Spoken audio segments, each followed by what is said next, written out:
Okay, we're going to go through today's Tanya, and we're going to finish. We're almost done with chapter 44. Okay, so I'm going to share with you. Yesterday we had a very interesting class, very interesting discussion with everybody on being a faker, on the challenge of sometimes we might feel like it's fake and these emotions aren't real.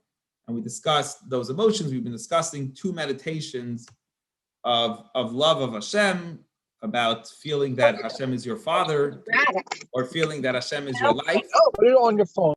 And that Hashem is your father or Hashem is your life, and that will cause you to have a great love for Hashem. And then we said, well, don't we feel like a faker? Because, you know, it's not real. It's just fantasies. And we discussed that it is real. And we said two reasons why, if you remember. One is because it actually gets you to do the mitzvahs. So how fake could it be? There has to be some truth to it. And also, it's what your inner soul really wants. So that's the real you. Who is the real you? Those emotions are actually not fake. They're actually very real. Now we're going to go into Tanya, and we're going to talk about a subject we spoke about a while ago in Tanya, not too long ago, is that depending on your quality of intellectual capacity and your meditation, depending on how you grow that love to Hashem, whatever the love is, like it's your life or like it's your father, or any of the meditations, there's two qualities of how far you can take it. It can either be intellectual and not reach your emotions, or it could be natural, or it could be manufactured, intellectually manufactured by the person to really be his own growth and his own ideas. And we said a while ago that there's different levels of neshamas, different levels of souls. That's why some people are more talented at this than others. You know, some people are more artsy than others. It could be your soul comes from the world of Bria, the second world, or it could be your soul comes from the world of Yetzirah, the intellectual world. It could either come from Bria or Yetzirah, the intellectual world or the emotional world. And depending on instinctive, it's kind of like instinctive, or intellectual means you can manufacture these emotions on your own, which will take it up a whole notch. And that's what we're going to learn now about the different levels of love and how far you take it. These two levels of love,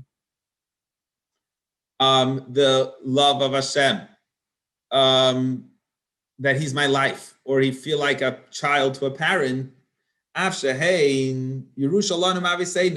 though the ability to love in this way, it's God-given gift, God-given talent that you were given, that you naturally feel, you know, you want to love your father, you don't know why, it's just reality, and you feel that Hashem is your father, you just a naturally thing that you feel. Or you love yourself. Why do you love yourself? I don't know, it's just part of the way you're wired, your creation, and Hashem is yourself, and therefore you want to love Hashem. So these are God-given, just natural gifts. You don't have to manufacture them.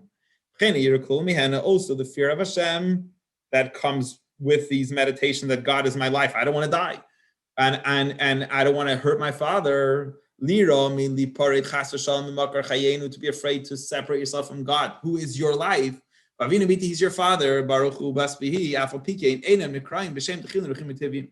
Even though they're instinctive and they're natural, they're still not called fully natural emotions that are just, remember, what's the problem with natural emotions? It's instinctive. It's like an animal. You really didn't do anything. You really didn't discover it on your own. You just wired it. Why do you love your parent? No big deal. It just doesn't mean anything. It's just, you didn't do anything. It's just naturally there. Then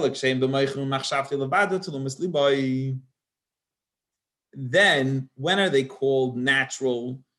They're not really enough to get your heart to palpitate, you know, to start moving. It's enough to intellectually recognize the reality, that this is the reality, and it's kind of in the subconscious. It's kind of in the subconscious of your mind. Then the place of these meditations that are natural are in the lower world, the third world, the world of Yetzirah, then the world of instinct, like animals, even angels, we said, they're just instinctive. They're just following their instinct that they're created with. And they love their parent just how much the instinct takes them. And then if you serve God in this way, which you want to be just natural, instinctive, just where using the basic gifts you were given, by mitzvahs, habois, machmasan, and the mitzvahs that come because of them and within their reason, that's how far you're going to take Torah, to the level of serving God in a very basic, instinctive way, to world number 3. However, you have the opportunity to shake it up, to manufacture intellectual thoughts, and make it your own. Take it out of the subconscious. Make your heart palpitate a little bit because of it. These things are called the heart's desires. Now, it's higher than just natural instinct. Now you've taken it to the next step. And where do you take it to? The second world, the higher world. In the world that we call Bria, the 10 energies in Bria. And because those are the engine and the motor, the passion to the mitzvah you're doing, you will now raise up your Torah to world number 2, higher than world number 3, all the way up to world number 2, as you go to the world of Bria, because of there, that's where intellect is. So now you're raising your Torah all the way up to that level. Because them going out of the subconscious, the hidden parts of your heart, to reveal that your heart's actually beating, like you feel a difference in your emotions physically, literally, because you got it, you meditated on it on a consistent basis, and now it's very real that you really look at Hashem in this way. That what skill do you use? That's, as we said, the brain is divided into 3 parts. That's the knowledge part, right? Wisdom, understanding, and knowledge. The knowledge is making it real. You meditate every day. This is reality. I really feel God's watching me right now. My heart's going to beat because I'm scared to do something against Hashem because it's real. Or the other word, it's like conception, comprehension, application. It's all about applying. It's talking about me. From the depth of your heart, meditating literally, real. From the depth of your heart, yatir v'tadir, constantly, bein tzayv baruch hu, in the infinite energy of Hashem, echu chayenu mamash avinu amitim baruch hu, that God is literally our life. The infinite energy, Hashem Himself, is really our life. You feel like it's my life. It's amazing and it's very real to you. And therefore you take it up to the second world, the world of Bria. It's not what it says in the Zohar. She's biting us. He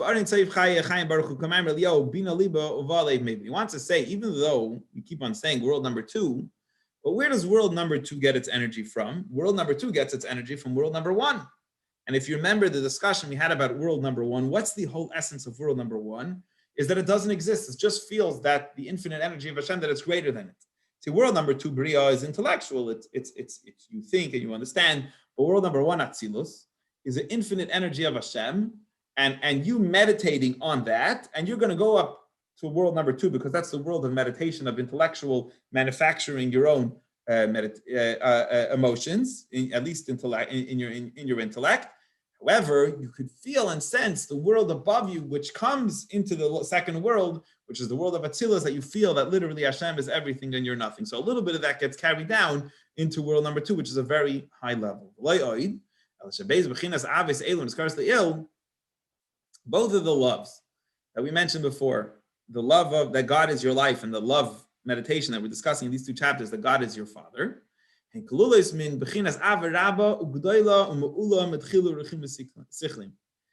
Remember, we also said there's 2 kinds of loves. There's worldly love, that you meditate on your love that you have towards this world, and then you say, well, Hashem is greater, and therefore I should love Him instead of loving that. But then there's a higher level of love, which is not by meditation, it's a gift from God. So He's telling you that because the second world is in touch with the first world, it'll start to flow and you'll get the higher love that's a gift from Hashem. So